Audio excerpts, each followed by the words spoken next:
Hey, listen, I understand that the title is triggering, but it's also true. And so if you need to leave right now, you can go ahead and do so. But for those of you who, like me, have faced situations with tantruming toddlers and you are just so done with the tantrums and you want help and you would like to see change in the behavior of your toddler and are willing to accept some hard truths in order to get to a happy place and a happy mothering and a thing that you look forward to hanging out with your toddler because they are super fun. If that's you, stick around and let's talk about how your toddler or child's tantrums are all your fault. Today's topic is difficult because it is addressing a mother's worst nightmare. I have 5 children, and anything that comes to be my fault, or if I think of it as my fault, it's very heavy. The mom guilt, the sleepless nights, and then the overcompensation, like, okay, if it's my fault, then what can I do to make it better? And I start doing all manner of things to try and make it better. But this is not one of those conversations. I am not encouraging you to carry mom guilt. In fact, even though mom guilt tends to be natural, it's part of negative thoughts patterns, and you can do things to change your negative thought patterns. Check out some video or the other. Even if it's not mine, you'll find people who teach you how to undo your negative thought patterns. Let me tell you, if you clicked on this video and you're still here, you should know within yourself that you're a good mom. Why? Because you want to learn. Motherhood is a learning journey. We're all learning. I'm learning every day. Every day I'm like, oops. Well then, let's try something else next time. And all the moms I talk to who even are grandparents now, they're still learning. They're still learning.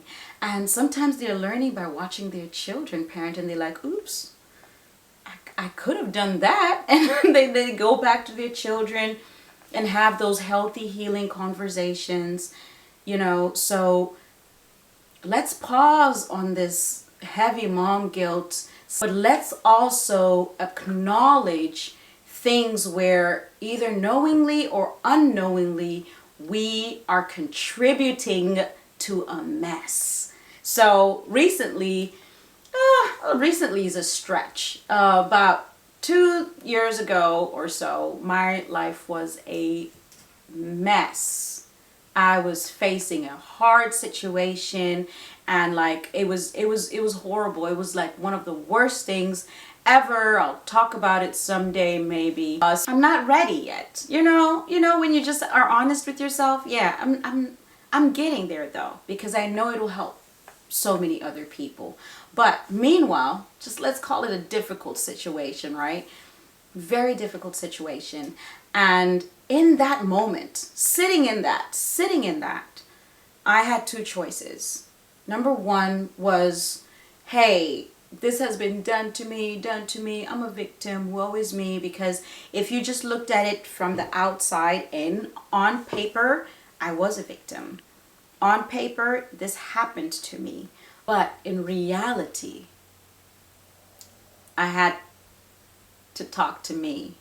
I had to look inside and say, Annie Chitate, can you see where you may have contributed to the mess? Not to be blamed for, but to contribute to it. Like people who have a campfire and someone occasionally puts a log in, and then you occasionally put a log in, and that kind of situation is what's at play with your child's tantrums. Maybe your child is very grown, and very grown I mean like a 13, 14, 15-year-old still having tantrums, and now the tantrums are big and they may not be throwing themselves on the floor and flailing their arms, but it may be slamming doors, it may be yelling, it may be demanding, just behaviors that are making you tired as a parent. And you're like, that's a tantrum.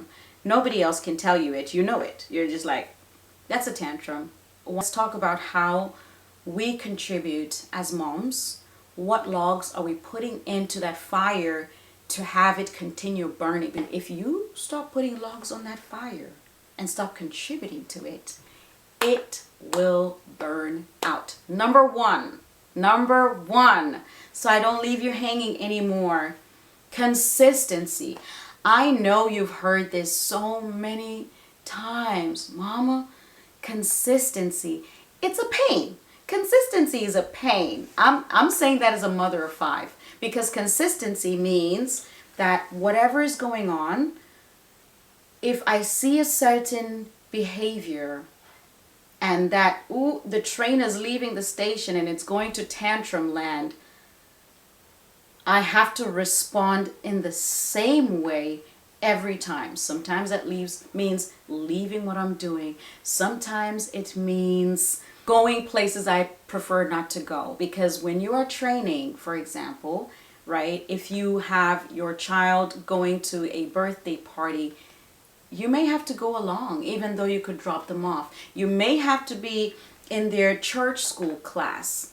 You may have to do that just for a moment so that you're there and can respond consistently. Let's be honest, those scenarios I just mentioned, those are exceptions to the consistency rule, because consistency is hardest when at home. Consistency is hardest in the normal situations. Just life is lifing along and you're like, oh, I have to get up and go do that again, but I was so comfortable watching this. Or, I'm cooking right now. It's not convenient for me to stop this and consistently address that behavior. What can that look like? There's no one way to look like, because there's no one way for it to look like, I should say, because children are different. For some of my children, at least 2, what has been a consistent help for tantrums has been giving them an outward hug, just like this. So I put them on my lap and I fold their arms in, and then I just start speaking to them so calmly and whispering, baby, do you want that thing? Yes. Okay, Mama's not giving it to you right now. You're going to get this after you eat. I don't know, maybe they're asking for dessert and you're just trying to make it very clear that, number 1, you heard them. Number 2, you are responding. Number 3, they're going to get it. And because they're in your embrace and it's firm, it's not tight, but it is firm. You're holding them as they sit on your lap, or it can be a hug, however you prefer to do it. So you're saying, hey, listen, let's talk about this. I hear you. But this is an intervention that you do as soon as you see it start to come on. You can see the distance. You can see it in the distance sometimes. As a mom, you're like, oh, we're heading there. Let's go. Let's run. Let's help this baby out. And so you intervene and do whatever it is you do, but it has to be personal and it has to be attentive, because that's the second thing we're going to talk about, is attention. When I studied psychology, my bachelor's was a pre-med bachelor's, because I wanted to pursue medicine until I volunteered at a hospital, and I was like, nurses are kind of cool. They spend a lot of time with the patients. So I became a nurse instead. But this is after I had already done my pre-med, and my pre-med degree was in psychology. And in psychology, I learned about positive and negative attention. Children like attention, period. And they should. They should like attention, because attention means I care. Attention means I love you. Adults like attention. Can we just be honest? All the Instagram would not exist if we didn't like attention, right? Social media of any kind wouldn't exist. And the like button, that wouldn't exist if we didn't like attention. We like attention, and we have to be honest about that, and then seek positive attention, because actually attention is a currency. You can use attention to change the world. You have something that, hey, if you stood on a hilltop and said, I know how to bake the best chocolate peanut butter cookies, everybody, and people will be like, yay, I want to do it. Oh, and they're gluten-free and sugar-free. What? They're made with maple syrup. Whoa. You know, and we all run to you and like you changed the world because now you give us a cookie. And for the people who can't have gluten, they can have it too. And it's like good sugars and not like bad acid for you. But that's a story for another day. And so like we all run and like you change the face of cookies, right?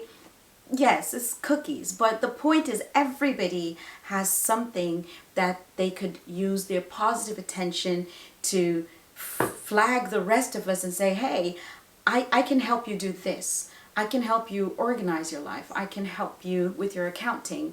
I can help you with your motherhood. I can help you with your pregnancy. I can help you with your life, with your mindset, whatever it is, with your weight loss, right? You have something. And so attention is not a bad thing. But as children, they figured out pretty quickly, they figure out that, hey, I can get attention when I do this wonderful thing. And I come and I'm like, mommy, look, I did this amazing piece of squiggle art, and it's wonky and it's just beautiful, right? To me, look, mommy. And because we're busy, maybe we're typing that very urgent email, we look over and say, oh, that's great. And we keep typing, right? Like I know all the actions, right? Because I've done it so many times. Like, that's great. Okay, and then we keep typing. But what have we done? We've robbed them for a chance at getting positive attention. Because ideally, I should stop and look at my child and say, wow, baby, the way you used the green on that paper, what made you think about using green? Oh, you know, I just wanted blah, blah, blah, blah, blah, blah, blah. Say, that's really great. I just love the way your art is growing. You're getting so creative with that and blah, blah, blah. And it puts a big smile on their face. And haven't you seen that it'll just like fill their little cup and it's like overflowing now? It's like, oh, I'm the world's best artist. And they go around and they play. And you have that space now to finish your urgent email.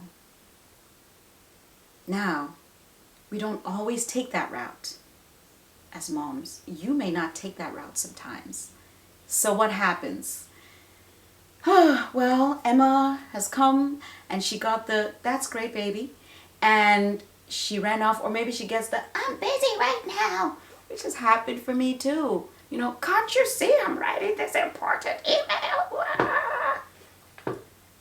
That's what we do. Let's be honest, okay? I am cooking for you right now, you ungrateful wretch. Go show that to someone else or whatever, right? It may not be that extreme, but it'll be negative. And what happens?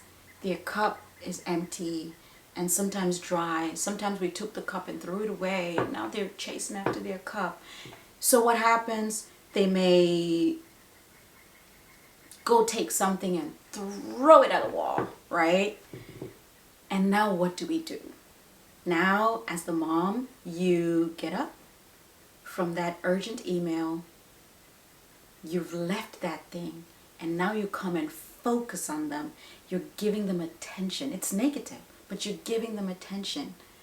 And you go to Emma and you say, Emma, I can't believe blah, blah, blah, blah, blah, blah, blah. You give your 10-minute speech, then you pick her up. Now you've given her contact, body contact. And so she's like, oh, mommy touched me, yay.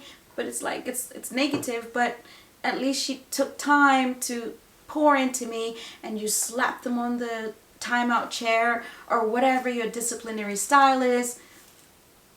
But all they know is that you took time away and gave them attention.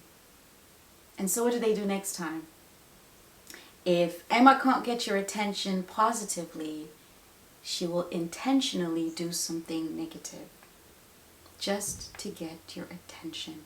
So the basis of this second point about attention is that a child who is attended to or receives a lot of positive attention is less likely to have a tantrum. Again, this is not a mom guilt moment. I am stopping you and I'm rebuking that guilt and throwing it away. I rebuke it in the name of Jesus because I'm a Christian. And you can actually rebuke mom guilt in the name of Jesus. How cool is that? So, I am just saying, no, this is not a mom guilt moment, but this is like an aha moment. Let's just do the aha together. You and I just, oh, okay, no problem. The next time I see a situation that I can either pour into in the moment and or pause, because if I have a true emergency, right, something is burning on the stove and I cannot stop and give Emma attention, I can say to Emma, could you give me 2 minutes? I've got to deal with this real quick and I want to see your picture. I want to see it. Thank you for showing it to me. I'm going to see it so that you can give her the attention and the time and fill that cup, because all humans love attention. We need it. We're communal. We're people who love people and we like each other. We want to belong and we want to be loved. I don't like these people who are like, attention is bad. Kids do need attention, and so do you. So do I. I like attention. I do. And I hope to use it positively. So, attention. Let's give our children attention. It helps with the triggers of tantrums. Here's a big one that just popped into my mind. Teenagers. Teenagers want attention.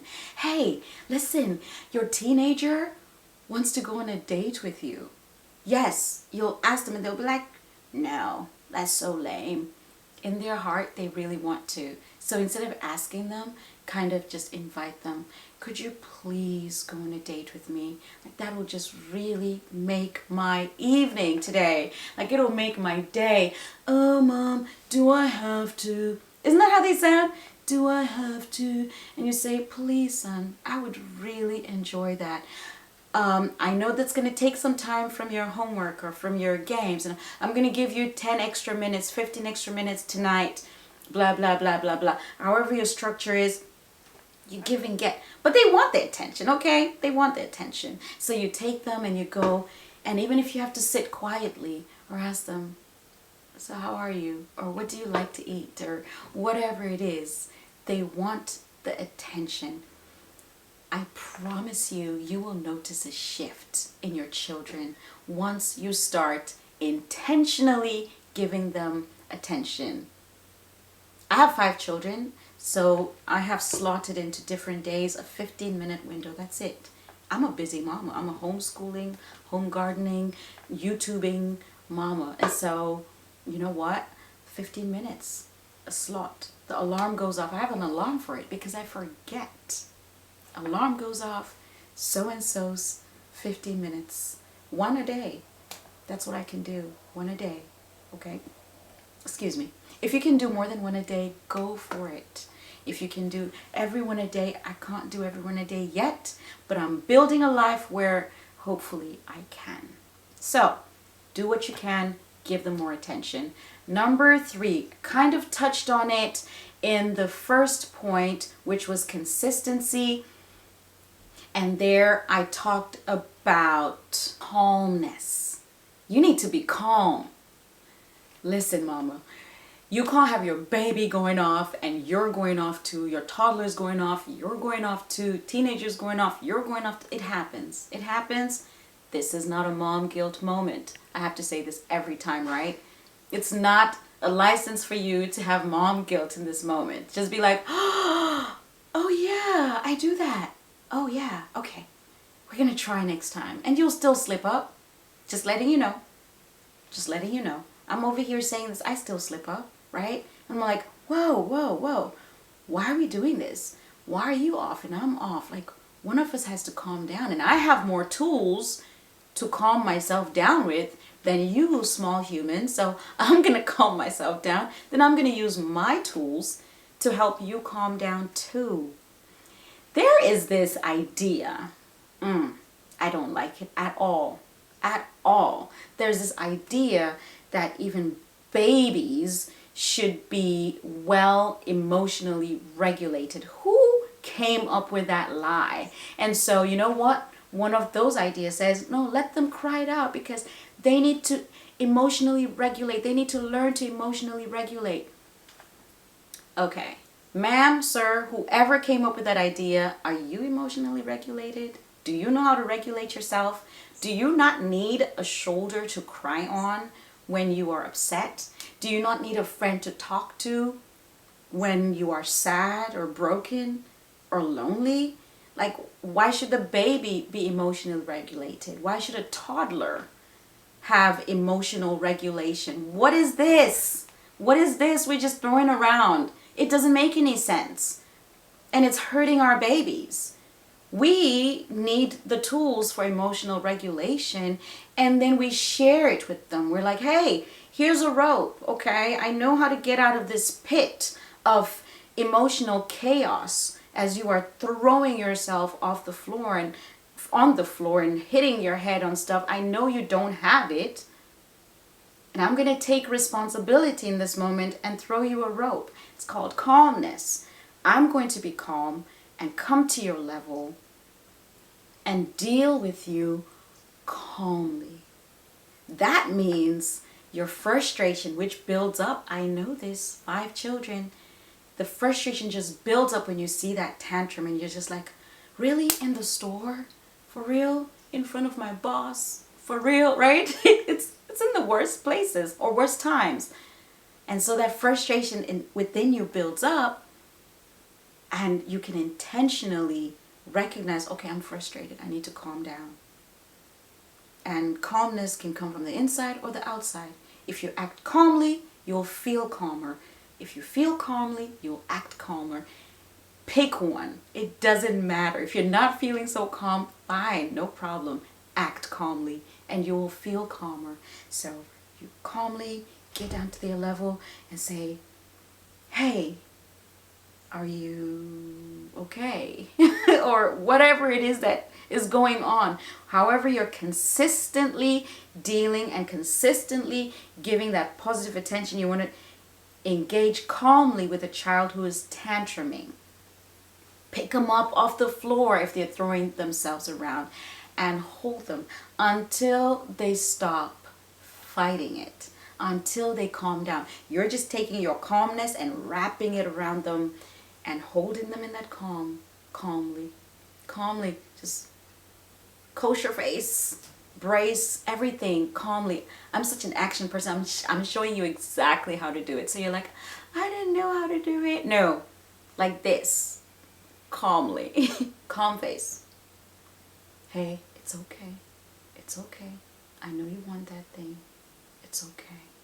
Calmly. And that leads me to the last piece of how you can help your child, your toddler, your baby have less tantrums. It's in your hands and you can do it. You can do it. 5 times, guys. I've had practice, okay? I don't know this thing because I read it from a book. The books have helped. The psychology has helped. Nursing degree has helped. Maybe mental health, peace of mind. But the reps, I've had 5 times of experience.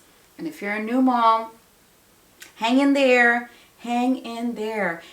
It will become natural as you do it. It won't be natural the first time. It may not work. It's not a magic pill. It's consistency. It's habit. Your child's tantrums will fall away within no time. But if you feed the tantrum, it will continue. If you respond with agitation, that's negative attention, they're going to do it next time. If you respond with a lack of calmness or with an irritation, okay, here's the thing, here's the candy, they're going to do it next time because they're like, hey, if I want that candy, all I have to do is to lay on the floor and flail my legs and hands. It's pretty simple math. So guess what they'll do? Guess what he or she will do? Lay on the floor, scream, flail, because they know, hey, that's going to get mom to do what I want. Don't do it.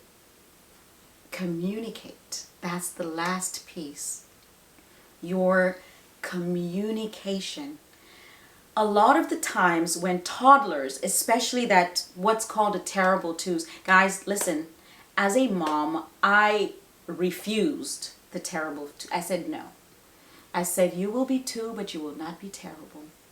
And that's not a command to a 2-year-old because they don't understand it, but it's a reminder for myself. I can have a 2-year-old that's not terrible. 2-year-olds are fun. They're so big in exploration. They're funny. They're comical. They're playful. They're sweet. They give you hugs and kisses and you give them hugs. They snuggle.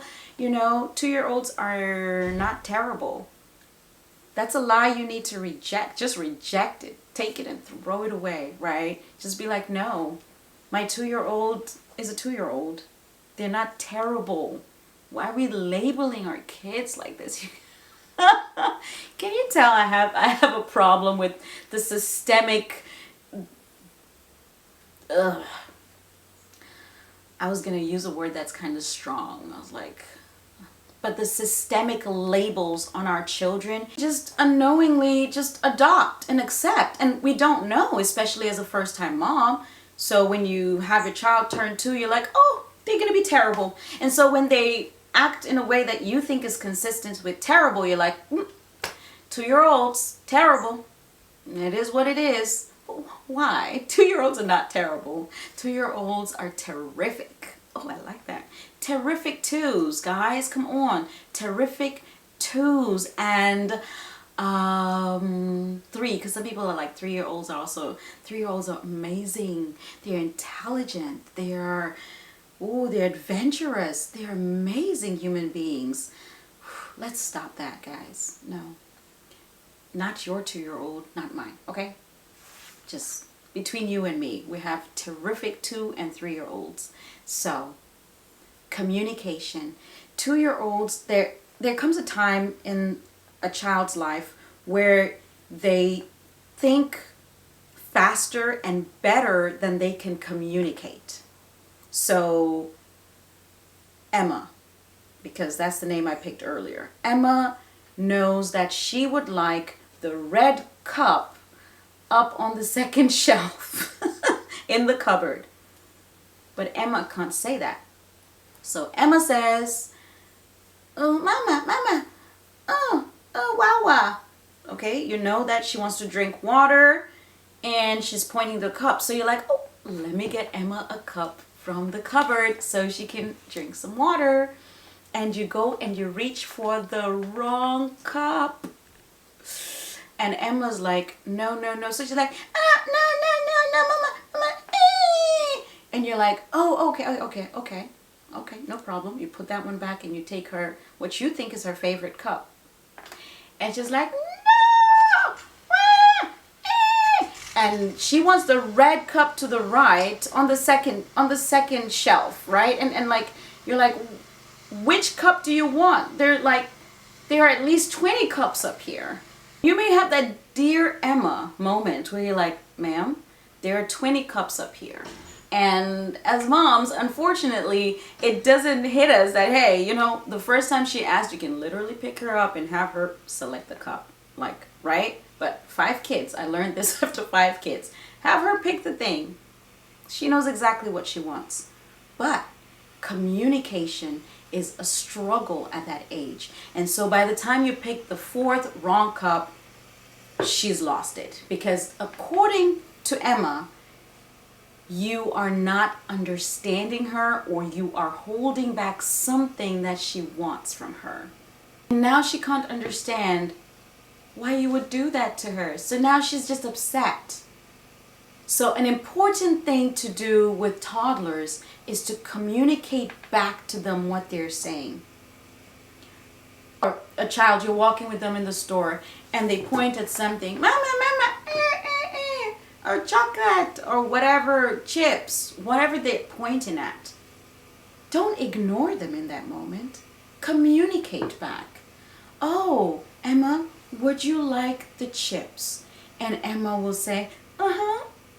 She's happy that you actually said back to her what she said to you, because they get used to people not understanding them.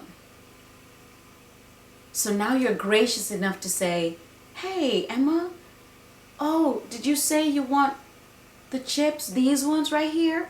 And she says, yes. And you say, okay, baby, Mama's not buying those today. Or I will take them and put them in the cart. You'll have them as soon as we get in the car, or at home after supper. If it's an ice cream and it's a dessert and you're like, dessert after supper, whatever your program is, communicate. She may not like your answer, but her response to you taking the time to communicate clearly, to see that, for her to see that you understood what she wanted, for her to see, oh, do you mean you want to drink water? Uh-huh. You want a cup? Yes, I want a cup. Thank you so much for understanding. Which cup you want? Well, is it this one? You watch her. Yes, no. This one? Yes, no. This one? Yes, no. Unless you want to go the easy route and just pick her up and have her select the cup. If it's a cup she can't have, when she selects it, you say, baby, I'm so sorry, that's great grandma's cup. And it has her picture on it. And Mama can't let you use it. It's very special. But would you like to touch it? Would you like to hold it? I'll hold it with you. And then I'll give you water. You will be amazed at how understanding young children are. They're not dunderheads. They're dunderheads, I know. People don't use that word a lot these days. But they're not. They're intelligent human beings, first of all. They can understand what you're saying. And I don't know if you guys can hear that machine out here. They're so intelligent, so communicative, so communal. They are already built into, it's built within them, it's God-given within them to be a part of a team, of a family, of a community. And the most surprising thing about children, even babies, even toddlers, and even teenagers, is that they want more than anything to please you.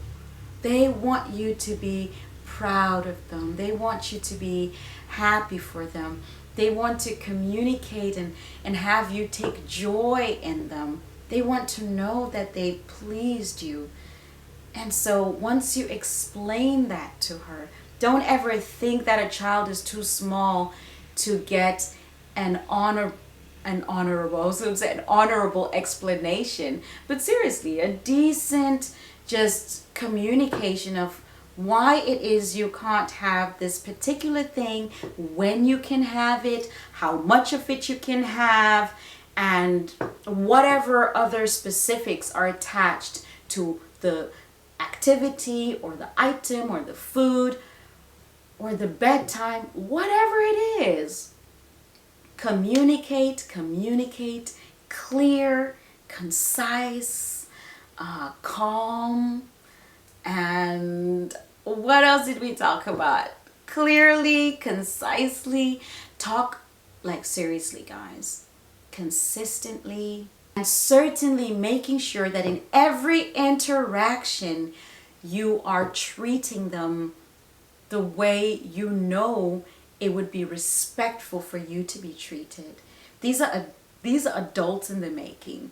These are miniature human beings. They deserve respect. They deserve our love and our undivided attention, right? With this social media where we just talk to them like, sure, or no, or like, how does that feel when someone talks to you that way? It doesn't feel good. You want them to come off of their screen, to put it away even, and then to speak with you and engage in eye contact, in patience, not make you feel like a pest. Have you ever felt like a bother to someone you're trying to communicate with? Doesn't that make you feel frustrated and upset? That's what a tantrum is. A tantrum is that frustration, the upsetness. They don't know what to do with it. And so it just rages out, and like the whole body is engaged in expressing this frustration. And unfortunately, we often feed it. We put more wood on that tantrum fire, and it just blazes on and on until, as a mom, you may even start to feel an aversion to being around your toddler. You're like, no, please, no, don't tell me Johnny is coming home. No. Already? What happened? School? It got cut short? No. Snow day? No. Please take Johnny. No. No. Or like summer break, right? I hear a lot of parents complaining about summer break. Not just from the schedule perspective, but just, no, not my children. Please, no. Can somebody else deal with my children, not me, and it doesn't have to be that way. We can build community with our children, just as we would friendships with other people, built on respect, built on consistency, built on calmness, built on patience, on love, on communication, and making sure that they know that they are a welcome, loved part of our life, and they're not a pain, not an inconvenience, not a thing we want to hand off to the next person and the babysitter, but that we just enjoy their company. So, Mama, listen, the fact that you stayed till the end is just an incredible show of your dedication to your little humans. And if you're a grandma or an aunt or whoever, I salute you. These are lessons that I've learned as a mother of 5, and sprinkled in with some of my experience and some of my schooling. And I really hope that you will try them before you knock them, because I promise you they work. These are principles of behavior, and once you plug it into your child's life, you just be consistent. Take the turns, do the reps. You will see an incredible transformation in your child, and they will go from this dreaded human being to literally lighting up your face when you see them coming running. And no, you won't get it right every single time. I rebuke mom guilt. Throw that away and just embrace the learning curve. Embrace the mistakes that are ahead. They're coming. Embrace the fact that every time you wake up, you guys, this blows my mind. Every time you wake up, you have a chance to do everything over. We always talk about how we could go in the past and change it. No, change it when you wake up, okay? Even if you need to take the rest of the day to run your old behaviors, tomorrow morning when you wake up, you literally get a chance to do it over. It's a new page. Your child is going to be happy to see you in the morning, and that's a reset. You're going to be happy, and you're going to start new habits. Thanks, guys, for hanging out, and I will see you in the next video. Bye.